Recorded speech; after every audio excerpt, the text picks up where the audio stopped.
निर्भया के चारों दोषियों को 20 मार्च को अंजाम तक पहुंचा दिया गया। चारों को सुबह 5:30 पर फांसी दे दी गई। करीब 7 साल 3 महीने और 3 दिन का लंबा इंतजार करना पड़ा निर्भया के माता पिता को अपने न्याय के लिए। देश की कानून व्यवस्था काफी लचर है। यहाँ न्याय पाने के लिए लोगों को सालों इंतजार करना पड़ता है।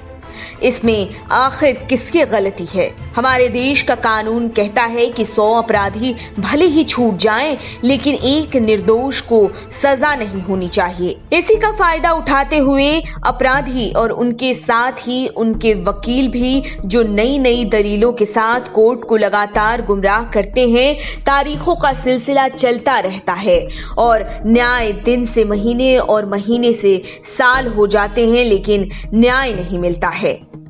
कोर्ट में सुनवाई करने वाले जज को भी पता होता है कि वकील की दी गई दलीलें बेबुनियाद है, लेकिन क्या करें, कानून केवल सबूतों और गवाहों पर चलता है, न कि संवेदनाओं और भावनाओं पर। कुछ ऐसा ही हुआ निर्भया के केस के साथ। अपराधियों के वकील एपी सिंह लगातार नए नए बेतुके दलील देकर चारों दोषियों को 7 सालों तक बचाते रहे। उनकी दलीलें न केवल बेबुनियादी थीं, बल्कि कई बार तो कानून के दायरे से भी बाहर थी, लेकिन फिर भी कोर्ट ने उन दलीलों को सुना और मामले को आगे बढ़ाया।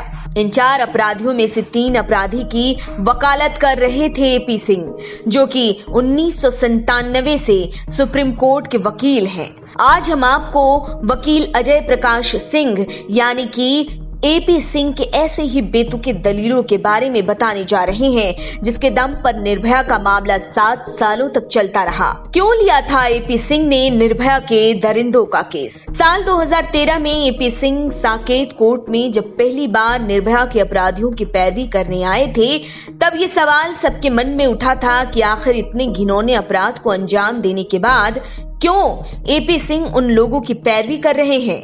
एपी सिंह चारों अपराधियों में से 3 अपराधी पवन गुप्ता, अक्षय ठाकुर और विनय शर्मा का केस लड़ रहे थे और चौथे अपराधी मुकेश कुमार की पैरवी वृंदा ग्रोवर कर रही थी। केस लेने के बाद एपी सिंह ने कहा था कि उन्हें उनकी मां ने ऐसा करने के लिए कहा था।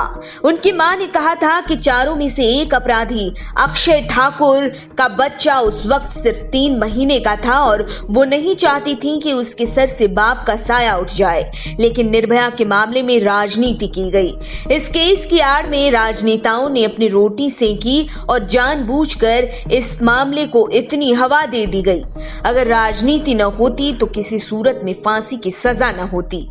फांसी को टालने के लिए केस की शुरुआत से एपी सिंह ने हर उस कानूनी कमी और अधिकार का उपयोग किया जिससे फांसी की सजा टल सके। जानते हैं कि क्या थी ये दलीलें। पहली दलील, साल 2013 में जब एपी सिंह साकेत कोर्ट में पहली बार निर्भया के दोषियों की पैरवी करने पहुंचे तो वकील एपी सिंह ने सबसे पहले निर्भया के कैरेक्टर पर उंगली उठाते हुए पूछा था कि इतनी रात को वो एक लड़के के साथ बाहर क्या कर रही थी। अब वो शख्स उसका भाई तो था नहीं और न ही वो राखी त्योहार मना रहा था।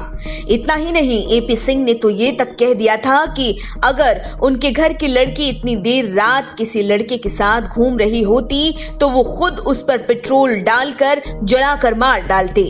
अपनी इस दलील के बाद एपी सिंह ने कहा था कि उन्हें अपनी दलील पर कोई अफसोस नहीं है, ये सुनवाई का एक हिस्सा है जो होना ही था। दूसरी दलील, सितंबर 2013 में जब साकेत कोर्ट ने निर्भया के चारों दोषियों को सजा सुनाई थी, तब एपी सिंह एडिशनल कोर्ट के जज योगेश खन्ना पर भड़क गए थे। उन्होंने जज पर चिल्लाते हुए कहा था कि उन्होंने राजनीति और वोट बैंक की राजनीति का साथ दिया, न कि सच का, जिसके बाद दिल्ली हाई कोर्ट में याचिका डाली गई। क्या हुआ दिल्ली हाई कोर्ट में? 13 सितंबर 2013 को चारों को फांसी की सजा सुनाई गई और जिसके बाद हाई कोर्ट में अपील की गई, लेकिन 13 मार्च 2014 को हाई कोर्ट ने भी फांसी की सजा को बरकरार रखा। लेकिन उनके वकील एपी सिंह ने अगले ही दिन सुप्रीम कोर्ट में याचिका डाल दी और 15 मार्च को फांसी की सजा पर रोक लगा दी गई, जिसके बाद 9 नवंबर 2017 को सुप्रीम कोर्ट ने इस केस को सदमे की सुनवाई सुनवाई बताते हुए फांसी की सजा को बरकरार रखा। लेकिन अब शुरू हुआ था एपी सिंह का खेल। मामले को लंबा करने के लिए चारों दोषियों में से एक दोषी मुकेश सिंह ने फांसी के फैसले पर पुनर्विचार याचिका डाली, जिसके बाद दो और दोषियों पवन गुप्ता और विनय शर्मा ने भी याचिका डाली। लेकिन 9 जुलाई 2018 को याचिका खारिज कर दी गई। एपी सिंह का ये दांव भी खाली हो गया, जिसके बाद भी ये मामला 1 साल तक लंबित रहा और फिर 6 नवंबर 2019 को एक अन्य दोषी ने फिर से दया याचिका डाली, जिसे खारिज कर दिया गया। साल 2017 में एपी सिंह ने दी थी दोषी पवन गुप्ता के नाबालिग होने की दलील। 2017 में सुप्रीम कोर्ट ने चारों के फांसी के फैसले को सुरक्षित रखा, जिसके वकील एपी सिंह ने एक दोषी पवन गुप्ता की अर्जी डालते हुए कहा था कि घटना के वक्त वो नाबालिग था। इतना ही नहीं, उन्होंने पवन के स्कूल के दस्तावेज भी दिए, जिसमें उसका जन्म 8 सितंबर 1996 में हुआ था। लेकिन नाबालिग होने के इस दावे को कोर्ट ने खारिज कर दिया। तीसरी दलील, साल 2019 में दया याचिका डालते हुए वकील एपी सिंह ने यह भी दलील दी थी कि दिल्ली में प्रदूषण का प्रकोप काफी ज्यादा बढ़ चुका है, जिसे देखते हुए एपी सिंह ने चारों दोषियों को लेकर याचिका दायर की थी कि दिल्ली में तो वैसे ही प्रदूषण के कारण लोग कुछ साल में मर जाएंगे, तो फिर क्या जरूरत है फांसी की सजा देने की? लोग तो वैसे ही कुछ सालों में मर जाएंगे।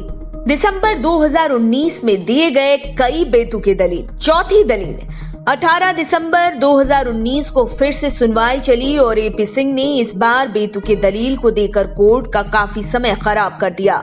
उन्होंने कहा कि अक्षय गरीब है, इसलिए उसे फांसी दी गई। इतना ही नहीं, एपी सिंह ने वेदों पुराणों का हवाला देते हुए कहा कि कलयुग में तो केवल 60 साल ही जीते हैं लोग, बाकी युग में लंबा जीते थे। तो फिर ऐसे कई मामले हुए हैं जब फांसी की सजा को उम्र कैद में तब्दील कर दिया गया हो।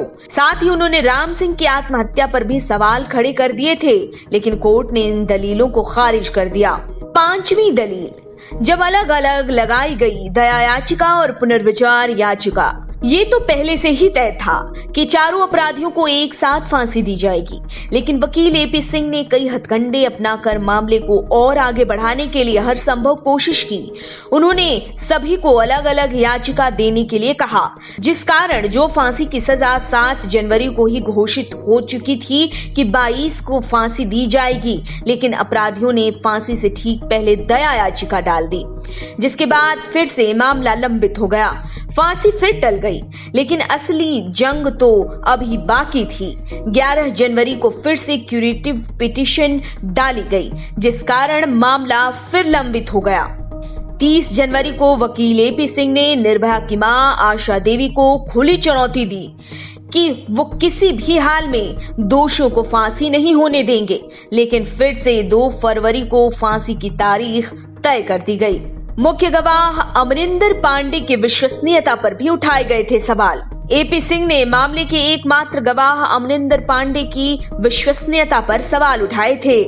छठी दलील, जब अक्षय ठाकुर की पत्नी ने डाली तलाक की अर्जी, 5 मार्च को आखिरकार चौथी बार डेथ वारंट पर साइन कर दिया गया, लेकिन वकील एपी सिंह इस बार कोर्ट में ही चिल्ला उठे। उन्होंने कहा कि बार बार फांसी की सजा देकर संविधान का मजाक बनाया जा रहा है।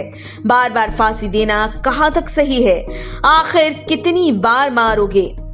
इतना ही नहीं, उन्होंने सभी को बचाने के लिए अंतर्राष्ट्रीय कोर्ट में भी याचिका डालने की कोशिश की, लेकिन ये भी नहीं हो सका।